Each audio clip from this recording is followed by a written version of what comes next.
사랑하는 청취자 여러분, 반갑습니다. 분주한 일상 속에서 잠시 멈추어 우리 삶의 근원적인 질문에 대해 생각해보는 시간을 갖게 되어 기쁩니다. 오늘의 이야기가 여러분의 마음의 깊은 울림과 희망의 빛을 전할 수 있기를 소망합니다. 만약 오늘 나누는 이 메시지가 당신의 마음에 와 닿는다면 이 소중한 나눔을 주변 분들과 함께 공유해 주십시오. 당신의 구독과 공유는 저희가 계속해서 이러한 희망의 메시지를 만드는 데 큰 힘이 됩니다. 이 길을 함께 걷는 모든 분들 위해 하나님의 은혜가 가득하기를 기도하며 오늘의 이야기를 시작하겠습니다. 오늘 우리는 히브리서 2장의 말씀을 함께 나누고자 합니다. 성경의 많은 가르침 중에서도 이 구절은 현대를 살아가는 우리에게 마치 거울처럼 우리 자신의 모습을 비추며 매우 중요한 질문을 던집니다. 히브리서 2장 1절부터 3절입니다. 그러므로 우리는 들은 것에 더욱 유념함으로 우리가 흘러 떠내려가지 않도록 함이 마땅하니라. 천사들을 통하여 하신 말씀이 견고하게 되어 모든 범죄함과 순종하지 아니함이 공정한 보응을 받았거든 우리가 이같이 큰 구원을 등한히 여기면 어찌 그 보응을 피하리요. 이 말씀의 배경을 잠시 살펴보겠습니다. 히브리서 기자는 구약시대의 율법과 말씀을 상기시키며 그것들이 얼마나 중요하고 엄중했는지를 이야기합니다. 하나님의 말씀에 불순종했을 때 그에 상응하는 결과가 뒤따랐음을 강조하는 것입니다. 그런데 이제 그는 더 크고 놀라운 것에 대해 말합니다. 바로 이같이 큰 구원입니다. 이는 단순히 율법을 지키는 차원을 넘어 하나님께서 예수 그리스도를 통해 우리에게 베풀어 주신 구원의 은혜를 의미합니다. 잠시 천사들보다 낮은 모습으로 이 땅에 오셨던 예수 그리스도. 그분은 우리와 같은 인간의 몸을 입으심으로써 우리를 이해하시고 우리를 위해 십자가의 길을 걸으셨습니다. 하나님의 아들이신 그리스도께서는 본래 모든 천사와 권세 위에 계신 분이지만 우리를 구원하시기 위해 기꺼이 자신을 낮추셨습니다. 그리고 우리가 그분을 구주로 영접할 때 우리는 놀랍게도 이전과는 비교할 수 없는 존귀한 존재, 즉 하나님의 자녀가 되어 그리스도와 함께 하늘의 상속자가 되는 영광을 누리게 됩니다. 이 구원의 의미가 얼마나 거대하고 깊은지는 우리가 천국에 이르기 전까지는 온전히 이해하기 어려울 것입니다. 그러나 오늘날 우리가 살아가는 세상을 둘러볼 때 이러한 희망의 메시지와는 너무나도 다른 풍경이 펼쳐집니다. 미래에 대한 장밋빛 전망보다는 깊은 절망과 무력감이 사회 곳곳에 스며들어 있는 것을 느낍니다. 때로는 예언자 예레미야의 심정이 되곤 합니다. 예레미야는 40년간 자신의 조국이 서서히 무너져 내리는 것을 지켜보며 눈물로 호소했던 눈물의 선지자였습니다. 오늘날 우리가 마주한 현실을 볼 때 저 또한 마음속 깊은 곳에서 눈물이 납니다. 하나님, 우리가 어찌 이 상황에서 벗어날 수 있겠습니까? 라는 탄식이 절로 나옵니다. 세상의 변화는 점점 더 빨라지고 과거 우리가 굳건하다고 믿었던 전통과 가치관들은 힘없이 흔들리고 있습니다.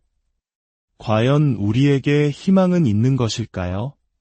런던의 한 사설은 서구 문명이 자살을 저지르고 있다고까지 표현했습니다. 버트런드 러셀과 같은 위대한 지성인조차 생을 마감하기 전 우리가 기대할 수 있는 최선은 확고부동한 절망뿐이라고 말했습니다. 한번 생각해 보십시오. 인류 최고의 지성이 내린 결론이 절망이라니 얼마나 가슴 아픈 일입니까? 성경 에베소서에서는 이렇게 말합니다. 그때에 너희는 그리스도 밖에 있었고 세상에서 소망이 없고 하나님도 없는 자이더니 그렇습니다. 그리스도가 없다면 이 세상에서 진정한 소망을 찾기란 불가능에 가깝습니다. 저는 한 가지 이유 때문에 낙관주의자입니다. 그것은 제가 성경의 마지막 페이지를 읽었기 때문입니다. 모든 것이 결국 어떻게 끝날지 알기 때문입니다. 하나님께서는 이 모든 혼돈 속에서도 당신의 계획을 가지고 계십니다. 하지만 성경은 동시에 우리에게 경고합니다. 우리가 이같이 큰 구원을 등한히 여기면 어찌 그 보응을 피하리요. 오늘날 세계 정세를 보면 지속적인 평화에 대한 희망을 찾기 어렵습니다. 우리 사회 곳곳에서는 부패와 부정직함이 만연해 있습니다. 지방정부에서부터 중앙정부, 대기업에 이르기까지 마치 부패와 속임수, 거짓말이 당연한 것처럼 여겨지는 시대에 살고 있습니다. 물론 이것이 우리 세대가 역사상 최악이라는 의미는 아닙니다. 모든 세대는 죄의 문제를 안고 살아왔습니다. 성경은 모든 사람이 죄를 범하였음에 하나님의 영광에 이르지 못하더니 라고 말하며 만물보다 거짓되고 심히 부패한 것은 마음이라 누가 능히 이를 알리요 라고 묻습니다. 이것은 인류의 변치 않는 현실입니다. 우리는 평화를 위해 우리가 할 수 있는 모든 노력을 다해야 합니다.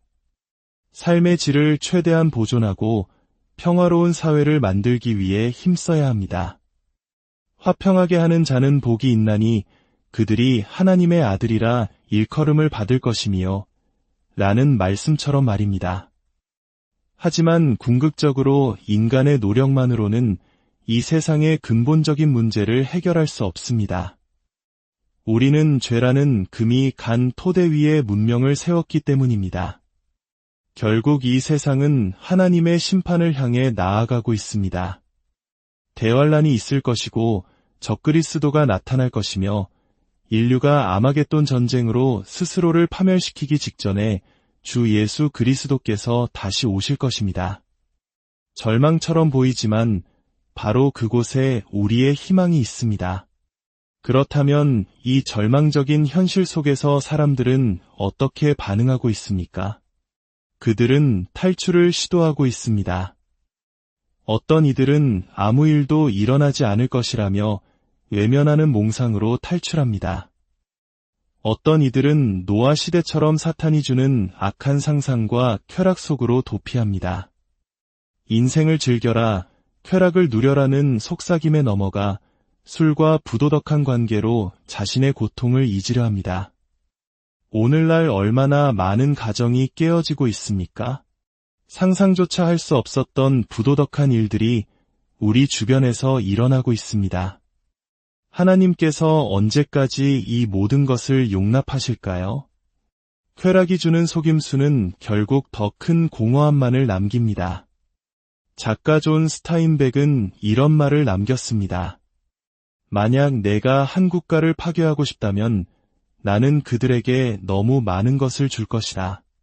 그러면 그 나라는 비참하고 탐욕스럽고 병든 채 무릎을 꿇게 될 것이다. 야고보서 5장은 이렇게 경고합니다. 너희의 금과 은은 녹이 슬었으니 이 녹이 너희에게 증거가 되며 불같이 너희 살을 먹으리라. 너희가 말세에 재물을 쌓았도다. 사람이 만이론 천하를 얻고도 자기 목숨을 잃으면 무엇이 유익하겠습니까? 많은 이들이 이 세상의 작은 조각을 얻기 위해 자신의 영혼을 잃어가고 있습니다. 우리가 이같이 큰 구원을 등한히 여기면 어찌 피하리요. 가장 비극적인 탈출은 바로 스스로 목숨을 끊는 것입니다. 특히 젊은이들 사이에서 극단적인 선택이 늘고 있다는 소식은 우리 모두의 마음을 아프게 합니다. 하지만 성경은 아모스서 9장에서 이렇게 말합니다. 그들이 파고 음부로 들어갈지라도 내 손이 거기에서 붙잡아낼 것이요 하늘로 올라갈지라도 내가 거기에서 붙잡아 내릴 것이며 죽음조차도 하나님의 심판으로부터의 도피처가 될 수는 없습니다. 또 다른 형태의 탈출은 급진적인 이념에 빠지는 것입니다. 기존의 체제를 무너뜨리면 더 나은 세상이 올 것이라고 믿는 것입니다.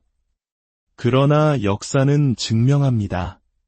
하나의 죄인들의 집단을 또 다른 죄인들의 집단으로 대체할 뿐 인간 마음의 근본적인 문제가 해결되지 않는 한 진정한 유토피아는 오지 않습니다. 100% 순수하고 정직한 인간은 존재하지 않기 때문입니다. 오직 단 한 분, 예수 그리스도만이 그러하셨습니다. 그렇다면 우리의 진정한 희망은 어디에 있습니까? 오늘 밤 저의 희망이 어디에 있는지 말씀드리고 싶습니다.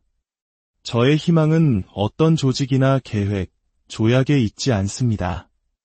저의 희망은 한 인격, 바로 지금 이 순간에도 하나님 아버지 우편에 앉아 계신 주 예수 그리스도께 있습니다. 성경은 하나님께서 하늘과 땅의 모든 권세를 그분에게 주셨다고 말씀합니다. 저의 희망은 온전히 그리고 완전하게 그분께 있습니다. 저는 죄인이었고 하나님의 법을 어겼으며 심판과 지옥에 마땅한 사람이었습니다. 그러나 그분께서 오셔서 저를 위해 십자가에서 죽으셨습니다. 그 십자가의 보혈로 인해 저는 구원받았습니다. 저는 탈출했습니다. 저에게는 희망이 있습니다. 저는 제가 천국에 갈 것임을 압니다. 그리고 지금 이 땅을 살아가는 동안에도 하나님께서 저와 함께 하시며 저를 도우심을 믿습니다. 여러분에게는 이 희망이 있습니까? 성경은 부활의 희망에 대해 말합니다. 만약 우리의 희망이 이 땅에서의 삶에만 국한된다면 우리는 모든 사람 가운데 가장 불쌍한 자일 것입니다. 그러나 우리에게는 이 세상을 넘어선 영원한 도성, 하나님께서 친히 설계하시고 지으신 천국이 예비되어 있습니다. 우리는 죽음에서 다시 살아날 것입니다. 이것이 부활의 소망입니다. 또한 유로움의 희망이 있습니다. 갈라디아서 5장 5절은 우리가 성령으로 믿음을 따라 위의 소망을 기다리노니 라고 말합니다. 이것은 칭의의 개념입니다. 하나님께서는 십자가를 통해 우리에게 말씀하십니다. 내가 너를 사랑한다. 내가 지금까지 지은 모든 죄를 용서하기 원한다. 하나님의 용서는 인간의 용서와 다릅니다. 우리는 누군가를 용서해도 그가 저지른 잘못을 기억할 수 있습니다. 하지만 하나님께서는 용서하실 뿐만 아니라 잊어버리시고 우리가 마치 단 한 번도 죄를 짓지 않은 것처럼 위롭다고 선언해 주십니다. 이것이 어떻게 가능할까요? 그것은 우리가 예수 그리스도의 의로 옷 입었기 때문입니다. 하나님께서 우리를 보실 때 죄로 얼룩진 우리의 모습을 보시는 것이 아니라 우리 안에 계신 예수 그리스도를 보십니다. 예수님이 내 마음속에 살고 있기 때문에 너는 용서받았다. 너는 그의 의로 옷 입었다고 말씀하시는 것입니다. 그러므로 우리는 믿음으로 내 것이 아닌 그리스도의 의를 힘입어 담대히 하나님 앞에 나아갈 수 있습니다. 그리고 영생의 희망과 주님의 다시 오심에 대한 희망이 있습니다. 성경은 말합니다. 복스러운 소망과 우리의 크신 하나님 구주 예수 그리스도의 영광이 나타나심을 기다리게 하셨으니 신약 성경은 희망과 기대로 가득 찬 책입니다. 우리의 시민권은 하늘에 있습니다. 언젠가 하늘에서 큰 음성이 외칠 것입니다. 세상 나라가 우리 주와 그의 그리스도의 나라가 되어 그가 세세토록 왕 노릇하시리로다. 이것은 마치 오랫동안 떨어져 있던 연인이 재회의 날을 간절히 기다리는 것과 같습니다. 인류 역사의 모든 고통과 슬픔은 우리 주님과 우리가 다시 만나는 그 위대한 재회의 날에 끝날 것입니다. 만약 우리에게 성경이 없었다면, 구원도 십자가도 빈 무덤도 없었다면 어땠을까요? 우리에게 남는 것은 최선을 다해 살아라, 혼자 힘으로 싸워라는 공허한 조언뿐일 것입니다. 그러나 우리에게는 희망이 있습니다. 이 성경 안에는 구원의 계획이 있습니다. 하나님께서는 당신을 향한 계획을 가지고 계십니다. 문제는 우리가 이 놀라운 구원을 등한히 여기는 것입니다. 그리스도를 적극적으로 거부하지는 않더라도 그저 무시하고 내 삶의 우선순위에서 밀어내는 것입니다. 심지어 교회에 다니면서도 그리스도와의 인격적인 관계가 없는 삶을 살 수 있습니다. 그리스도께서는 우리 삶의 주인이 되기를 원하십니다. 오늘 저는 여러분을 그리스도께로 초대합니다. 여러분의 마음의 발걸음을 그분께로 향하십시오. 그리고 이렇게 고백하십시오. 주님, 저의 죄를 용서해 주십시오. 제가 천국에 간다는 확신을 갖고 싶습니다. 다가올 심판에서 벗어나고 싶습니다.